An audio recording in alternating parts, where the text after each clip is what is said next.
Magandang umaga po sa ating lahat, mga kapatid. Magandang umaga po, Father. Malapit na tayo sa pagharap sa paggunita natin sa pagpapakasakit, paghihirap, kamatayan at muling pagkabuhay ng ating Panginoon. At sa ating ebanghelyo, malinaw na ikinukwento na sa atin ang lahat ng mga nangyari, lalo na sa pagitan ni Jesus at ng kanyang mga alagad. Ang magandang balikan ay yung pangyayari na bago nabuo ang 12 apostol, si Jesus muna ay nagpunta sa isang tahimik na lugar, magdamag na doon ay nagdasal. Humingi siya ng biyaya sa Ama sapagkat pipili siya ng makakasama niya sa kanyang misyon. Pipili siya mula sa kanyang mga disipulo, mga tagasunod na magiging kasakasama niya sa kanyang gawain. At matapos ang magdamag na pananahimik, pagninilay, pananalangin, pinili niya ang 12 tinawag niyang apostol at isa doon si Judas Iscariote. Kapag babalikan natin ang kung ano ang ginawa ni Judas Iscariote, para bang sasabihin natin, sayang naman, ang daming pwedeng piliin, pero siya ang pinili. Bagamat alam ni Jesus na mangyayari ito, pinili pa rin niya si Judas Iscariote. Kasi bakit? Ang paggamit ng tao ng kalayaan ang magpapabago sa kung ano ang pwedeng mangyari. Malaya ang tao na magdesisyon. Malaya ang tao na gumawa ng kung ano ang gusto niya. Itinanim na ng Diyos sa tao ang kung ano ang mabuti at kung ano ang masama, kung ano ang dapat at kung ano ang hindi dapat. Pero ang pagpapasya kung ano ang gagawin ay nasa sa tao. Kaya sa pagkakataon na si Judas Iscariote ay kinausap ng mga Pariseo at binilangan ng 30 pirasong pilak, nasilaw itong si Judas Iscariote. Nagawa niyang ipagpalit ang kanyang pakikipagkaibigan, ang tiwala na ibinigay sa kanya ni Jesus. Pero sasabihin natin, bakit siya nasilaw? 30 pirasong pilak lang yon. Pero marami nang nangyari bago pa man dumating sa pagkakataon na ito.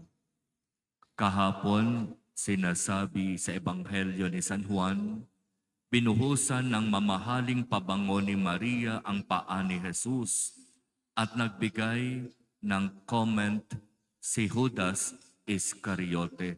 Bakit sinayang? Ang mahal nun. Sana ipinagbili na lang at yung pinagbilhan, ipinamigay sa mahirap. Kawawang mahihirap, masyado ng gamit na gamit. Ginagamit ng maraming makasariling mga ambisyon at pangarap ang mga mahihirap. Pinopront ang mga mahihirap, pero ang totoo, mas maraming ninanakaw. Kaya sabi ni Juan, Hindi totoong may malasakit sa dukha si Judas Iscariote. Sinabi niya yon dahil sa siya'y magnanakaw. Kinukupit niya ang pera na ibinibigay ng mga tao para sa misyon at gawain ni Jesus. Kaya noon pa man, ginagawa na ito ni Judas Iscariote. Naging climax lang na masasabi itong pagpapalit sa 30 pirasong pilak sa buhay ni Jesus. Kaya nakakalungkot isipin na kapag gagamitin natin ng sobra-sobra ang kalayaan na ibinigay ng Diyos sa atin para magpasya, tayo'y mapapahamak. At maaaring maging dahilan iyon ng ating kamatayan at ng tuluyang pagkalayo sa Diyos. Masasabi talaga natin, sayang itong si Judas Iscariote. Hindi niya pinahalagahan ang napaka-importanting pagtitiwala na ipinagkaloob ni Jesus sa kanya. Sayang, mas nangibabaw sa kanya ang material, ang pera, ang yaman, ang sarili. Kaya matuto tayo sa halimbawa nitong si Judas Iscariote. Huwag nawang itulot ng Diyos na tayo'y maging katulad niya, materyoso, masyadong nagpapahalaga sa mga makamundong bagay, masyadong naging makasarili. Binaliwala ang magandang samahan, ang pagkakaibigan, ang pagtitiwala. Kaya sa totoo, itong ginawang ito ni Judas Iscariote ang sinasabing isa sa pinaka-masakit na naging karanasan ng ating Panginoon sa piling ng kanyang mga alagad. Isa sa pinakamatindi kasi itinuring niyang kapatid, kaibigan, hindi na iba, pero magagawa pala itong bagay na ito. Kaya sa ating patuloy na pagninilay at pananalangin, patuloy tayong humingi ng tulong at biyaya sa Diyos.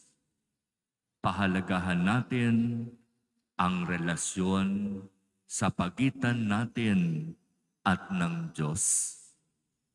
Pahalagahan natin ang relasyon natin sa bawat isa. Pahalagahan natin ang relasyon natin sa ating sarili. Ang lahat nawa ng relasyon na yan ang magdala at maglapit sa atin sa Diyos.